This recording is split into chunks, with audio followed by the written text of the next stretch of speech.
예, 임의신석기 3월 29일 수요일 새벽 기도입니다. 기도하겠습니다. 주님, 또 이 새벽에 주님의 말씀 앞에 나아갑니다. 주님의 임재 가운데 나갑니다. 기도하며 또 찬양하며 우리의 마음을 하나님께 드립니다. 주님, 새롭게 시작하는 하루 가운데 주님께서 함께하여 주시고 우리가 말씀으로 기도하고 찬양하며 살아가는 그 순간순간마다 우리와 동행하여 주시고 하나님의 능력에 힘입어 하나님이 주신 위로와 용기와 능력으로 오늘 하루도 승리할 수 있게 우리 삶 가운데 함께하여 주시옵소서. 감사드립니다. 예수님의 이름으로 기도드렸습니다. 아멘. 하나님 말씀 보겠습니다. 출애굽기 6장입니다. 출애굽기 6장 1절로 5절까지 말씀입니다. 출애굽기 6장 1절에서 5절까지 말씀. 여호와께서 모세에게 이르시되 이제 내가 바로에게 하는 일을 내가 보리라. 강한 손을 더함으로 바로가 그들을 보내리라. 강한 손을 더함으로 바로가 그들을 그 땅에서 쫓아내리라. 하나님이 모세에게 말씀하여 가라사대 나는 여호와루라. 내가 아브라함과 이삭과 야곱에게 전능의 하나님으로 나타났으나 나의 이름을 여호와로는 그들에게 알리지 아니하였고 가나안 땅 곧 그들이 우건한 땅을 주기로 그들과 언약하였더니 이제 애굽 사람이 종을 삼은 이스라엘 자손의 신음을 듣고 나의 언약을 기억하노라. 아멘.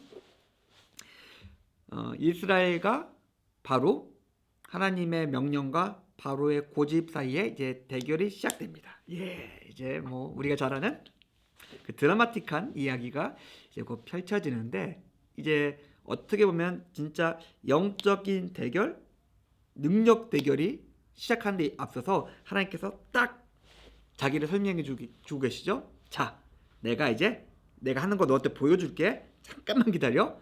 내가 강한 손으로 이제 내 일을 시작할 거야. 근데 재밌는 게 1절 마지막에 보니까 바로가 그들을 그 땅에서 쫓아내리라. 바로는 어떻게든 이스라엘 백성들을 잡고 있어야 돼요. 수백만 명에 되는 노동력과 인구가 사라진다는 것은 그만큼 애굽의 그리고 바로의 힘이 그만큼 줄어든다는 것이기 때문에 놓칠 수 없는 국력이었습니다. 그런데 바로가 쫓아낸다는 것은 야 빨리 나가! 야 너 안 나갈래? 빨리 나가! 라고 하면서 강제로 자기가 그 이스라엘 백성을 밀어버리겠다라는 것이죠.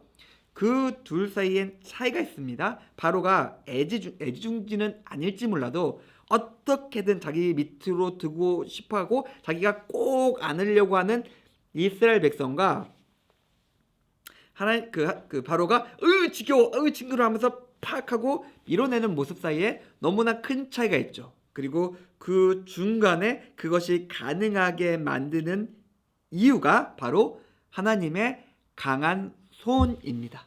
우리가 볼 때 우리가 세상에 살아갈 때 엄두가 안 나요. 이거는 안 됩니다. 이거는 불가능합니다. 이건 그냥 여기까지만 하시죠. 거기는 꿈도 꾸지 마세요라고 하는 일들이 참 많죠. 그런데 그 가운데 여호와의 강한 손이 개입을 하게 되면은 말도 안 되는 변화와 역사가 일어납니다. 근데 그 이전에는 뭐 한 가지가 돼 있죠. 우리가 바로 뒤에서 살펴볼 텐데 하나님의 약속, 명령이 있습니다. 하나님의 약속과 명령이 있다면은 하나님의 소망이 있다면은 그 가운데 하나님의 강한 손이 개입을 하게 되고 그 다음에는 우리가 생각지도 못하고 꿈꾸지도 못했던 놀라운 모습의 결과가 열매가 그 다음에 따라온다는 사실입니다. 그러면서 2절에 얘기하시죠. 자, 잘 들어 모세야. 나는 여호와야. 내가 아브라함과 이삭과 야곱에게 나타나서 내가 하나님이다, 전능자다 뭐 하면서 약속을 주긴 했지만 내 이름은 그들에게 알려준 적이 없어. 근데 내 이름은 여호와야 라고 하면서 이제 내가 내 이름의 일을 시작할 거야.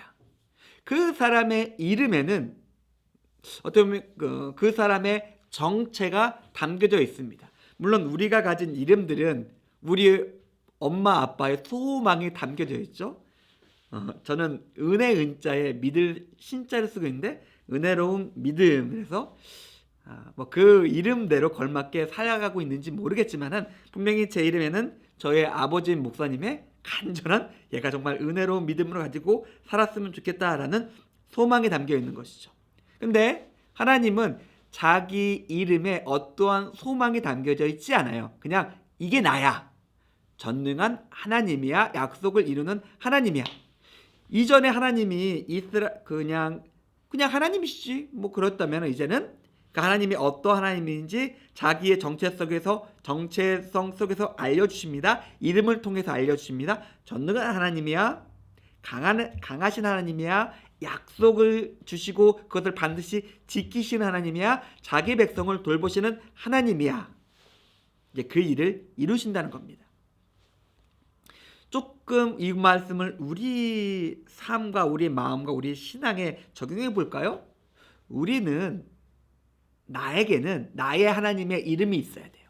물론 뭐 성경에 기록된 하나님의 이름이 있고 우리가 들었고 뭐 보았던 하나님의 이름이 있지만 나의 하나님, 자기의 하나님, 멀찍이 있는 누군가의 하나님이 아니라 나 김은신의 하나님, 내 삶 가운데 이렇게 말씀하시고 이렇게 인도하시고 이렇게 역사하시는 좋으신 하나님의 나의 하나님의 이름을 가지고 있어야 됩니다.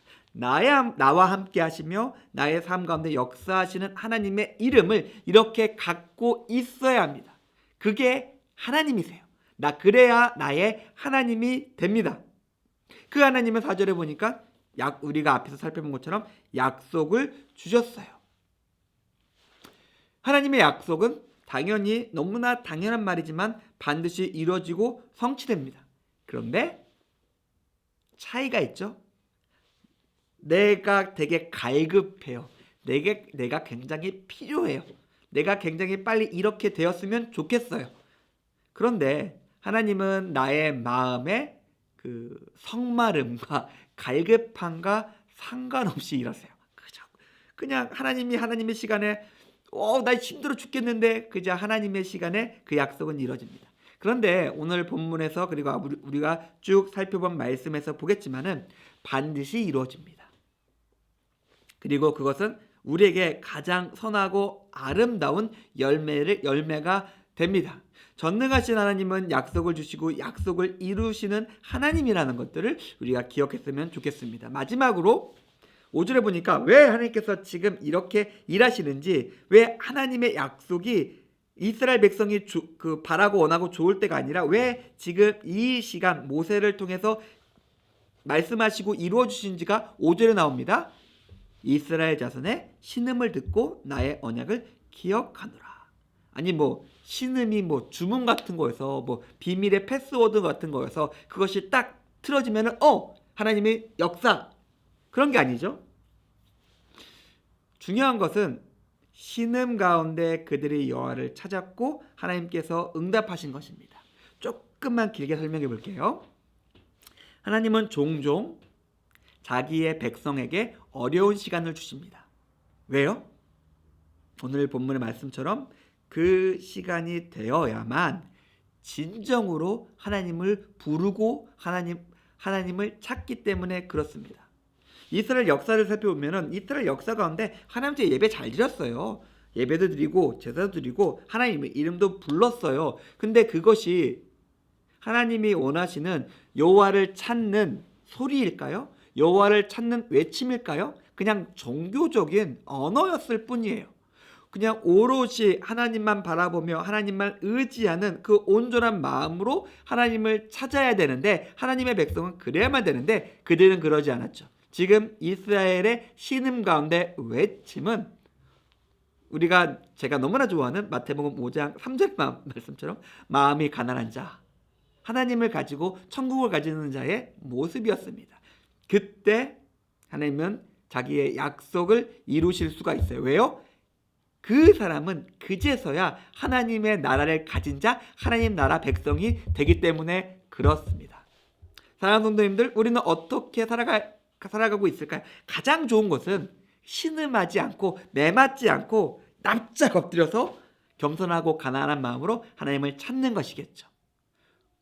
우리 마음이 그런 하나님을 바라고 찾고 그 하나님께서 나를 통해서 역사하심으로써 하나님의 능력이 나타나시는, 그렇게 함으로써 하나님이 원하시는 열매를 맺고 승리하시는 임예신속교회 교우님들의 오늘 하루의 삶이 되기를 주의 이름으로 축원드립니다. 기도하겠습니다. 하나님 감사합니다. 오늘 말씀 가운데 하나님께서 우리를 어떻게 부르시고 어떻게 역사하시는지 생각해 보았습니다. 우리가 하나님을 찾습니다. 하나님을 부릅니다. 겸손한 마음으로 하나님 앞에 섭니다. 하나님 우리 삶 가운데 함께 하시고 하나님의 능력을 나타내 주시옵소서. 감사드립니다. 예수님의 이름으로 기도드렸습니다. 아멘. 감사합니다.